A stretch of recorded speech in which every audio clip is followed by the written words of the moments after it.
Hello दोस्तों, आज की क्लास में आपका स्वागत है। 27 जनवरी है। आज देखते हैं अपना पहला प्रश्न क्या है। एक शेयर दलाल अपना कमीशन 5% से घटाकर 4% कर देता है, फिर भी उसकी आय अपरिवर्तित रहती है, तो बताइए उसका व्यापार कितने प्रतिशत बढ़ा है। प्रश्न एक बार वापस पढ़ लेते हैं। अच्छा प्रश्न है, एकदम छोटा सा सिंपली प्रश्न है। देखते हैं। एक शेयर दलाल अपना कमीशन 5% से घटाकर 4% कर देता है। मतलब जो कमीशन लेता था वो पहले 5% खाता था, अब क्या है 4% ही खाता है, फिर भी उसकी आय अपरिवर्तित रहती है। मतलब मुनाफा पहले जितना ही रहता है, तो बताइए उसका व्यापार कितने प्रतिशत बढ़ा। तो इसके लिए देखते हैं, ये प्रश्न पूछ रहा बढ़ा, और हमेशा वृद्धि किस पर होती है, कमी पर होती है। तो अपन देखते हैं पहले तो कि दिया गया क्या आंकड़ा, एक है 5% और एक है 4%, और ये कह रहा कितना प्रतिशत तो बढ़ा। वृद्धि हमेशा किस पर होती है, वृद्धि बराबर हमेशा कमी पर होती है, हमेशा कमी पर होती है। ठीक है, अब अंतर देखते हैं पहले इसका और इसका अंतर कितना। देखो, वृद्धि हमेशा कमी पर होती है, तो कमी क्या है, यहाँ पर 4% है, इसलिए कमी को हमेशा नीचे लिखेंगे। जब यहाँ पर पूछेगा बढ़ा कितना है, अगर यहाँ पर पूछ लेगा कम कितना है, तो कमी हमेशा किस पर होती है, वृद्धि पर होती है, तब हम नीचे वृद्धि वाले को नीचे लिखते हैं। अब दोनों का अंतर निकाल लेते हैं। 5 - 4 गुणा 100, इसको सरल करते हैं। 5 में से 4 गया 1/4 गुणा 100, इसको सरल किया 4 एकम 4 और ये 25 बार। इसका मतलब व्यापार कितना बढ़ा, व्यापार बढ़ा है 25% व्यापार बढ़ा। ये अपना फाइनल उत्तर। ये अगला प्रश्न देखते हैं, ऐसा ही है, उसमें यहां पर पूछेगा कि व्यापार में कितने प्रतिशत कमी हुई। देखते हैं क्या है। हाँ दोस्तों, अच्छा प्रश्न है, वही ऐसा है, उसमें बढ़ा के पूछ रहा था, इसमें पूछ रहा है कितना प्रतिशत व्यापार घटा। प्रश्न देखते क्या है। एक प्रॉपर्टी दलाल जो प्रॉपर्टी का लेना देना करता है, अपना कमीशन 3% से बढ़ाकर 5% कर देता है। मतलब पहले 3% कमाता था, प्लॉट के लेना देना करता था तब, अब क्या कर रहा है वो 5% कर देता है, फिर भी उसकी आय अपरिवर्तित रहती है। मतलब आय उसकी नहीं बढ़ती है, जैसे जितना पहले कमाता था उतना ही अब कमा रहा है। तो बताइए उसका व्यापार कितने प्रतिशत घटा। मतलब उसका व्यापार में कमी आ गई है, तो कितने प्रतिशत घटा। प्रश्न पूछ रहा मैं घटा, और कमी कब होती है या घटा कब होता है, या घाटा हमेशा वृद्धि पर होता है। कहाँ पर होता है, वृद्धि पर। और यहाँ पर वृद्धि क्या है, दो आंकड़े दे रखे हैं, एक 3% है और एक है अपने 5%। और अपने ये पूछ रहा घाटा, घाटा किस पे होगा, बड़े व्यापार पर ही होगा। ये लो बढ़ा हुआ, और दोनों का अंतर निकाल लेते हैं। 5 - 3 गुणा 100, इसको सरल करते हैं। 2/5 गुणा 100, 5 एकम 5, 5 दूनी 10, इसको और आगे सरल करते हैं। 2 गुणा 20, मतलब 40% व्यापार घटा, व्यापार घटा। ये अपना फाइनल आंसर आ गया। अगला प्रश्न देखते हैं क्या है। अच्छा प्रश्न है, अच्छा प्रश्न है, जनसंख्या से संबंधित है ये अपना प्रश्न। देखते हैं ये प्रश्न क्या कहता है, उसको सरल करने की कोशिश करते हैं। एक गांव की वर्तमान जनसंख्या वर्तमान में है जो 6000 है। यदि अगले 2 वर्षों में जनसंख्या में क्रमशः 6% एवं 5% वृद्धि होने का अनुमान है। मतलब अभी जनसंख्या निकालते हैं ना अपने भारत की जनसंख्या इतनी 130 करोड़ 135 करोड़, तो अनुमानित निकालते हैं कि 2050 में इतनी होगी। तो अनुमान के हिसाब से ये लगा रहे हैं कि जैसे अभी 2022 है, तो 2023 में 6% जनसंख्या बढ़ेगी और 2024 में लगभग 5% वृद्धि होने का अनुमान है, अनुमान लगाते हैं। तो फिर ये प्रश्न पूछ रहा है कि 2 वर्षों बाद गांव की अनुमानित जनसंख्या क्या होगी। मतलब 2 वर्षों के बाद में 2025 में गांव की अनुमानित जनसंख्या क्या होगी। तो यह है वर्तमान की जनसंख्या कितनी है, 6000। इसको हल से करते हैं, देखते हैं। वर्तमान जनसंख्या 6000। अब ये कह रहा है कर्म से बढ़ रही है, नाम है कर्म से है, तो 6% बढ़ी है और वृद्धि हमेशा 100% पर होती है। ये 6% बढ़ी, इसका मतलब 106% हो गई, ये हो गई 106%।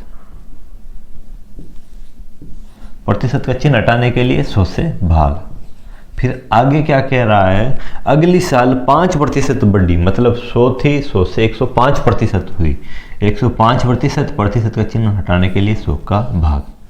अब इसको करना सरल करते हैं, 2 0 से 2 0, इस 1 0 से ये 1 0, 5 के पहाड़ से 5 दूनी 10, और ये 5 के पहाड़ से 5 दूनी 10, और ये 5 एकम 5, 2 है, 2 के पहाड़ से 2 एकम 2, और 2 के पहाड़ से 2 तिय 6। अब अपने पास में क्या क्या आंकड़ा बचा, 3 गुणा 106 गुणा 21, ये अपने पास में, इनको गुणा करवाना है तो करवा लेते हैं। ये 21 का गुणा इससे करवाते हैं, 21 42 21 63 21 84 21 5 21 5 21 626, ठीक है, हासिल की 12। अब एक यहाँ 21 और एक 22 गुणा 3, इसको आगे और सरल करते हैं, 6 बार 6 तेरी 18, हासिल की 1, 3 दूनी 6 और 1 7, 3 दूनी 6, 3 दूनी 6। तो गांव की अनुमानित जनसंख्या अपने हो जाएगी 6678, 2 सालों बाद में। अभी 6000 है और उसके बाद में 6678 जनसंख्या। बस ये अपना फाइनल आंसर आ गया। अगला प्रश्न देखते हैं, जनसंख्या से संबंधित है। इस प्रश्न में हम एक बार देखते हैं कि देखो, जो वर्तमान जनसंख्या होती है ना, ये वर्तमान जनसंख्या ये यहाँ पर कर लें, और जो आगामी 2 वर्षों के बाद में जनसंख्या होगी तो ये यहाँ पर आ रही है बराबर के बाद में, ठीक है। अगर प्रश्न हमको पूछ ले कि वर्तमान जनसंख्या 6000 है और उसके 2 साल पहले की, तो इसका मतलब 6000 यहाँ पर आएगा और बाकी के 2 साल ये हमें x मान के ज्ञात करना पड़ेगा। अगले प्रश्न में देखते हैं, ये वही है। हाँ दोस्तों, देखते हैं, ये प्रश्न आ गया अपना। प्रश्न पढ़ते हैं क्या है। एक कस्बे की वर्तमान जनसंख्या 9261 है। वर्तमान में जनसंख्या कितनी है? 9261। गत 2 वर्षों में कस्बे की जनसंख्या में सभी वर्षों में, मतलब पहले वर्ष में और दूसरे वर्ष में 5% की वृद्धि हुई हो तो 2 वर्ष पूर्व कस्बे की जनसंख्या क्या थी? तो देखते हैं, इधर वर्तमान जनसंख्या तो आएगी इधर बराबर के इस तरफ, और ये 2 वर्ष की पूछ रहा है तो ये 2 वर्ष आएगा इधर, यहाँ पर और यहाँ पर, और यहाँ पर ये 2 वर्ष की जनसंख्या पूछ रहा है, हमें पता नहीं है तो हम उस 2 वर्ष की जनसंख्या को मान लेंगे x। हाँ, अब प्रश्न देखते हैं क्या है। ये कह रहा है 2 वर्ष पूर्व, मतलब सभी 2 वर्षों में, ये मतलब जनसंख्या में सभी वर्ष 5% की वृद्धि हुई हो, मतलब यहाँ पर भी 5% की वृद्धि, यहाँ पर भी 5% की वृद्धि, तब हमारी जनसंख्या हुई है 9261। तो 5% की वृद्धि होती है तो इसका मतलब क्या हो गया? 105/100। यहाँ पर भी 105/100, और यहाँ पर वर्तमान जनसंख्या आ जाएगी। वर्तमान जनसंख्या कितनी है? 9261। अब इसको करना सरल, x का मान, क्यों? ये 2 वर्ष पूर्व की जनसंख्या है, 2 वर्ष पूर्व की जनसंख्या x मानी है, ये x। इसको सरल करते हैं। हाँ, 5 के पहाड़ से 5 दूनी 10 और 0, 5 के पहाड़ से 5 दूनी 10 और 5 एकम 5, 5 दूनी 10 0, 5 दूनी 10 5 एकम 5। हमें चाहिए x का मान, ये लो x, ये बराबर का चिन्ह अपनी जगह, ये लो अपनी जगह।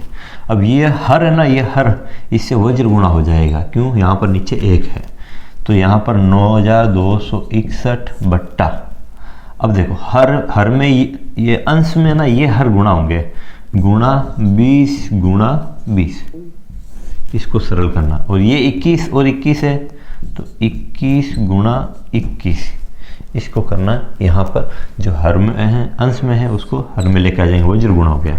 इसको सरल करते हैं। 21 से कम 21, 21 दूना 42, 21 63, 21 चौक 84, तो 6 2 8, 21 चौक 84, यहाँ पर 2, 21 एकम 21, ये कट गया। और ये 21 का 1 बार। अब वापस इसको काटते हैं तो 21 का वर्ग होता है 441, तो 21 एकम 21 और ये 21 बार कट गया। अब इसको और इसको गुणा कराते हैं, 21 गुणा ये 20 हो गया 400। इसको और वापस सरल करते हैं, 21 चौक 84, ये अपने 2 वर्ष पूर्व की जनसंख्या आ गई। 2 वर्ष पहले की जनसंख्या, ये अपना फाइनली आंसर 8400। अगला प्रश्न भी अपने जनसंख्या से संबंधित उसी तरह है, जनसंख्या से संबंधित ही है, देखते हैं। ये प्रश्न बहुत ही गजब का और बहुत ही शानदार प्रश्न है। देखना दोस्तों, अपने एग्जाम में पूछने लायक है प्रश्न, एकदम दिमाग कंफ्यूज करने वाला है।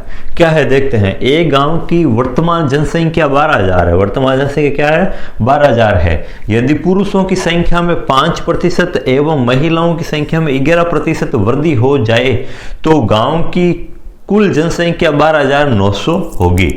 तो बताइए गांव में पुरुषों की वर्तमान जनसंख्या कितनी है? एक बार वापस प्रश्न पढ़ लेते हैं। क्या है?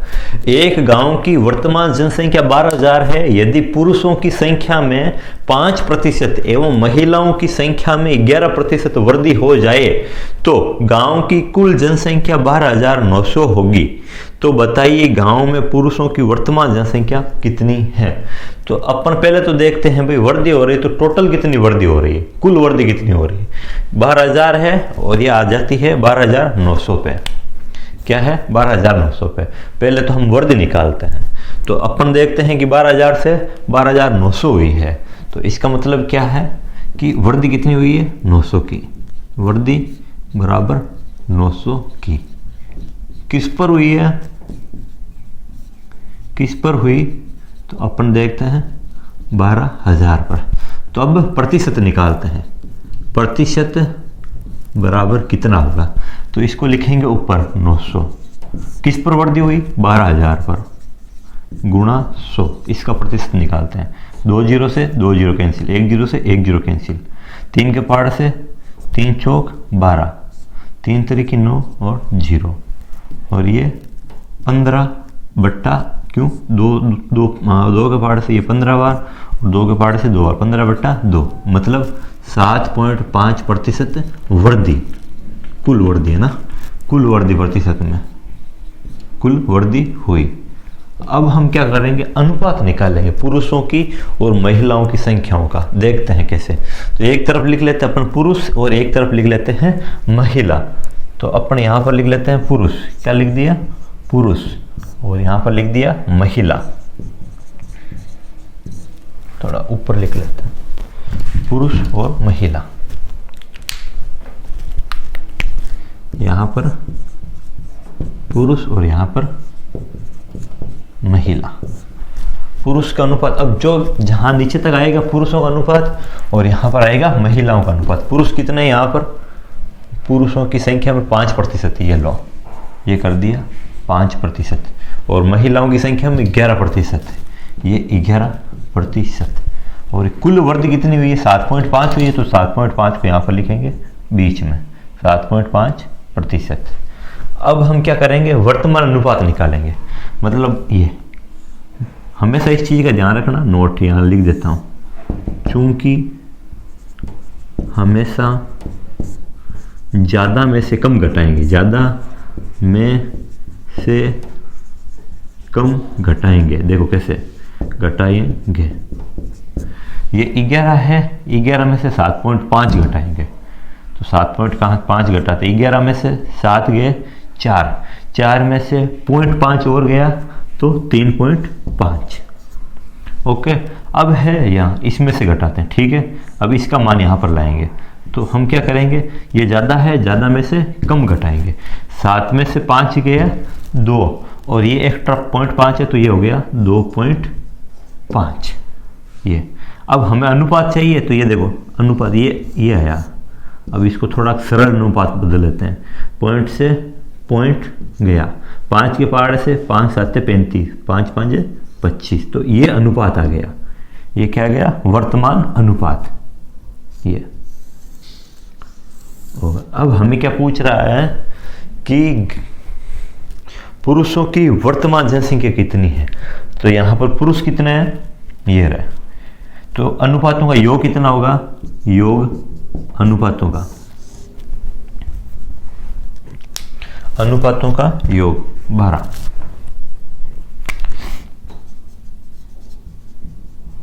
अनुपातों का योग 12। अब हमें चाहिए पुरुषों की, तो ये आ गया पुरुष 7/12 गुणा, और जनसंख्या कितनी है, 12,000 है वर्तमान की, ये लो 12,000, 12 एकम 12 और 1000।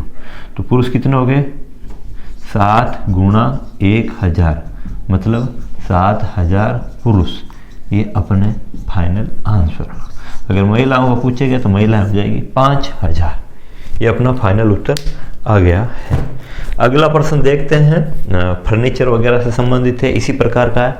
देखते क्या प्रश्न है, वेरी इंपॉर्टेंट प्रश्न है, अच्छा प्रश्न है, ध्यान रखना इन प्रश्नों को, ये एग्जाम में पूछने लायक है, पूछ सकते हैं।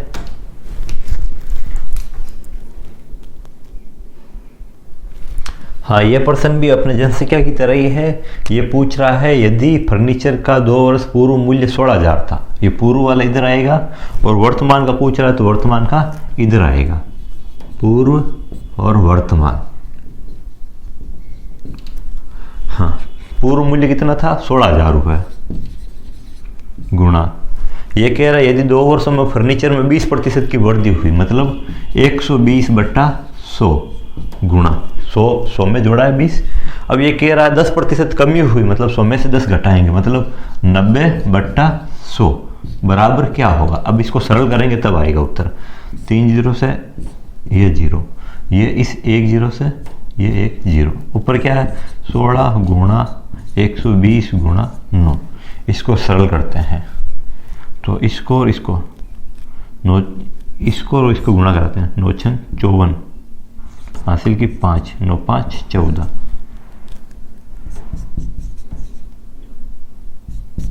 और अब इसको और इसको गुणा कराते हैं 12 के पहाड़े से, 0 का तो 0 लिख दिया, 12 के पहाड़े से 12 चौक 48 हासिल की 4, 12 चौक 48, 48 4 52 हासिल की 5, 12 एकम 12, 12 5 17। तो अब मूल्य कितना हो गया फर्नीचर का, पहले फर्नीचर का मूल्य था 16,000 और अब कितना हो गया 17,280 वर्तमान मूल्य। ये अपना फाइनली आंसर आ गया 17,200। अगला प्रश्न देखते हैं, ऐसा ही है मिलता जुलता। हाँ, ये प्रश्न देखते हैं, कार से संबंधित है। 2 साल पहले के पूछ रहा है भाई 2 वर्ष पूर्व कार कितने रुपए में खरीदी गई। तो अपन देखते हैं प्रश्न क्या है, एक बार पढ़ लेते हैं। एक कार 2 वर्ष पूर्व खरीदी गई, गत 2 वर्षों में कार के मूल्य में 10% एवं 20% की कमी आंकी गई। वह कार का वर्तमान मूल्य 28,800 रुपये है, मतलब वर्तमान मूल्य आ जाएगा इधर, वर्तमान मूल्य, और 2 वर्ष पूर्व का मूल्य, पूर्व का मूल्य इधर, यहाँ पर बराबर का चिन्ह। अब ये पूछ रहा है 2 वर्ष पूर्व कार कितने में खरीदी गई, हमें पता नहीं है, यहाँ पर मान लेते हैं x में खरीदी गई, और वर्तमान मूल्य ये कह रहा है 28,800 है, तो वर्तमान मूल्य 28,800। अब ये कह रहा है पिछले 2 सालों में ना कार में एक बार 10% और एक बार कार में 20% की कमी हुई। 10% कमी हुई, तो 10% की कमी हुई तो 90/100 गुणा 20% की कमी हुई तो 80/100। इसको सरल करते हैं, 0 से 0, 0 से 0।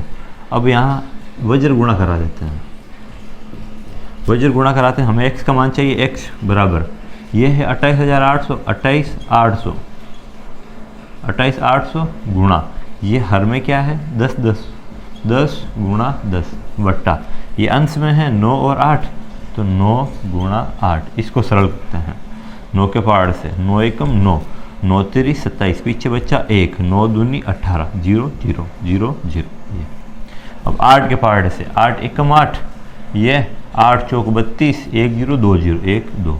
अब इसका भाई 2 वर्ष पूर्व का मूल्य देखते हैं क्या है, x का मान, तो 400 गुणा 10 गुणा 10, मतलब ये 40,000 था, 40,000 ये अपने आंसर।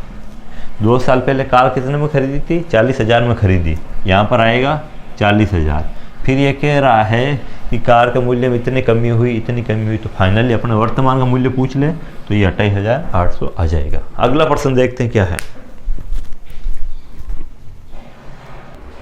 हाँ दोस्तों, देखते हैं ये प्रश्न कैसा है। हमने एक वो जनसंख्या वाला प्रश्न किया था ना, महिलाएं इतना प्रतिशत बढ़ी, पुरुष इतने प्रतिशत बढ़े, सेम उसी प्रकार का ये प्रश्न है। इसमें एक कुर्सी नाम दे दिया और एक टेबल नाम दे दिया।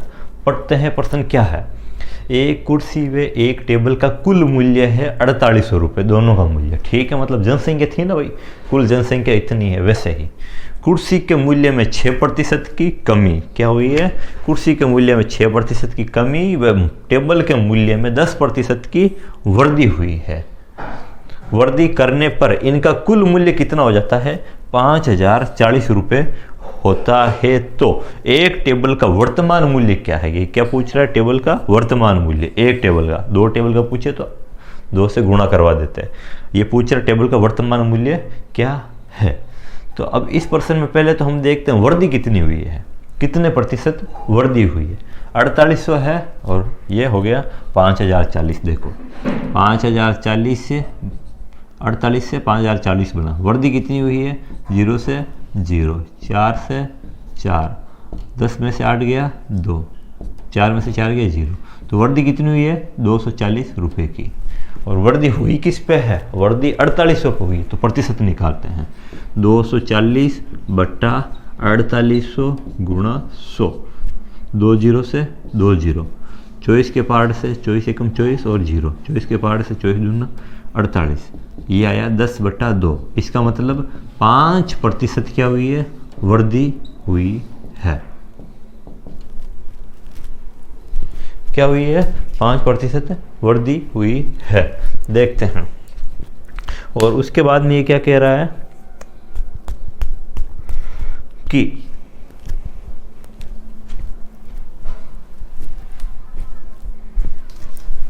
यहाँ पर 5% की वृद्धि हुई है। तो अब हम क्या करेंगे? इनका वर्तमान अनुपात निकालते हैं। वर्तमान अनुपात निकालते हैं। वर्तमान अनुपात में देखते हैं, यहाँ पर पहले लिख देते हैं कुर्सी। क्या लिख दी? कुर्सी। और इस तरफ लिख देते हैं टेबल। अब कुर्सी है, कुर्सी का अनुपात कितना है? कुर्सी के मूल्य में 6% की कमी हुई है। कमी हुई है इसका मतलब माइनस का 6%। टेबल है, टेबल के मूल्य में 10% की वृद्धि हुई, मतलब 10%।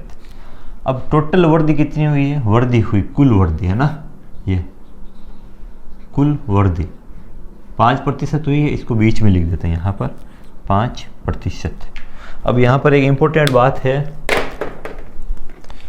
कि ज़्यादा में से कम घटाना, हमेशा इस चीज़ का ध्यान रखना।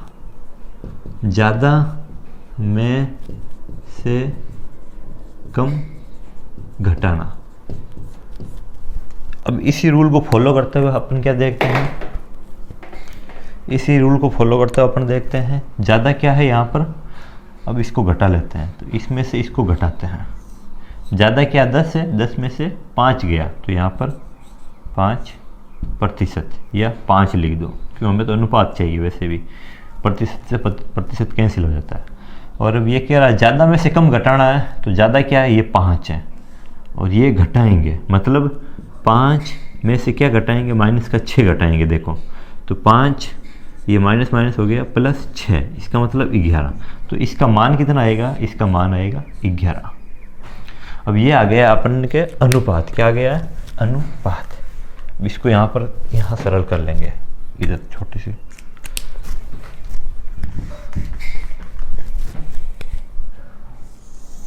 हाँ, तो अनुपात कितना है? 1 5 है और 1 11 है। तो अभी ये पूछ रहा है वर्तमान मूल्य, टेबल का वर्तमान मूल्य।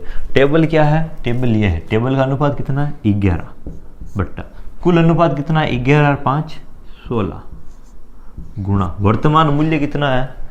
टेबल का मूल्य ये, इनका कुल मूल्य वृद्धि करने में इतना हो जाता है। तो वर्तमान मूल्य तो ये है अपना 4800 रुपये। ये 4800। इसको सरल करते हैं, 16 एकम 16, 16 3 48, 11 22 11 3300। ये किसका मूल्य है? टेबल का वर्तमान मूल्य, टेबल का वर्तमान मूल्य, ये अपना आंसर आ गया 3300 रुपये। अगला प्रश्न देखते हैं क्या है। इसी प्रकार है अगला प्रश्न भी। इसमें ये दे रखा है 5 गायों और 10 घोड़ों का मूल्य। गायों और घोड़ों के हिसाब से अभी करते हैं, देखते हैं क्या है।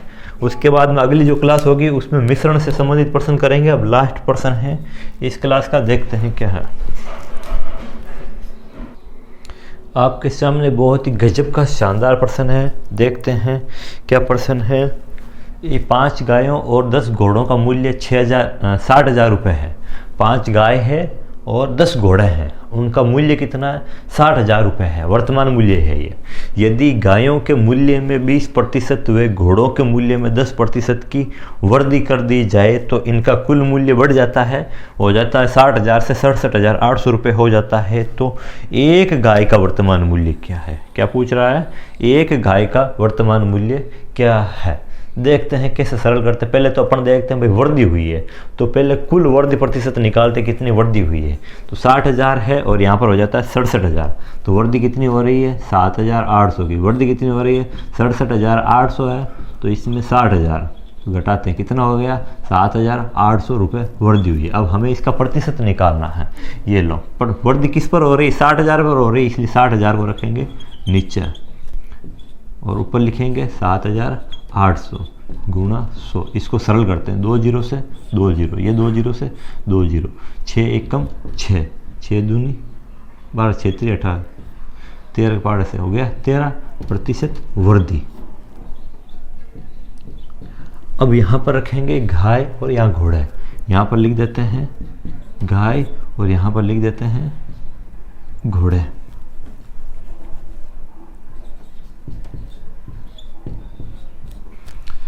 हाँ, गाय का प्रतिशत कितनी वृद्धि हो रही है? गायों के मूल्य में 20%, ये 20, और घोड़े के मूल्य में 10% वृद्धि है। सब जगह वृद्धि, इसलिए हमने प्लस का चिन्ह ही काम में लिया है। टोटल वृद्धि कितनी है? 13 पे, ये लो 13%। ठीक है, और अपना नियम क्या है? हमेशा ज़्यादा में से कम घटाना। इस चीज़ को हमेशा ध्यान रखना, ज़्यादा में से कम घटाना, ज़्यादा में से कम घटाना, इस चीज़ का हमेशा ध्यान रखना। आप सोचोगे तीर के हिसाब से, कभी भी नहीं है ऐसा। ज़्यादा में से कम घटाते हैं, देख लेते हैं क्या है। हाँ, 20 में से 13 घटाएंगे, कितने हो गए? 7। अब 13 में से 10 घटाएंगे तो कितने हो जाएंगे? 3। ये क्या आ गया? अपने अनुपात आ गया, किसका? गाय और घोड़े का। अब ये पूछ रहा है एक गाय का वर्तमान मूल्य, तो ये अपन यहाँ पर प्रश्न में है 5 गाय। क्या है? 5 गाय। तो अभी पहले 5 गायों का मूल्य आएगा, फिर एक गाय का मूल्य ज्ञात करने के लिए हम क्या करेंगे? 5 का भाग दे देंगे। पहले एक गाय का, 5 गायों का मूल्य, तो इनका योग कितना होता है? 10। हमें किसका मूल्य चाहिए? गाय का, तो ये गाय का अनुपात है 3, और ये कह रहा है मूल्य वर्तमान कितना? 60,000, तो यहाँ पर लिख दिया ये 60,000, 0 से 0। ये हो गया 5 गायों का मूल्य 6 18, कितना हो रहा है? 6 बार 6 18,000। ये है 5 गायों का मूल्य, कितना है? 5 गायों का मूल्य, 5 गायों का मूल्य। अब अपन को क्या करना है? अपन को है एक गाय का मूल्य चाहिए, तो हम क्या करेंगे? 18,000 में भाग दे देंगे 5 का। इसको सरल करते हैं, 5 10 5 3 15, पीछे बचा 3, 5 छंग 30। तो एक गाय का मूल्य क्या है? 3600 रुपये। ये अपने फाइनल आंसर आ गया। बहुत ही इंपॉर्टेंट अच्छे प्रश्न हैं, और अगले प्रश्न हम मिश्रण से संबंधित करेंगे, ज़रूर देखना। किसी को अच्छा लगे तो आज बोल रहा हूँ, लाइक करना, शेयर करना और सब्सक्राइबर भी करना। ठीक है, जय हिंद।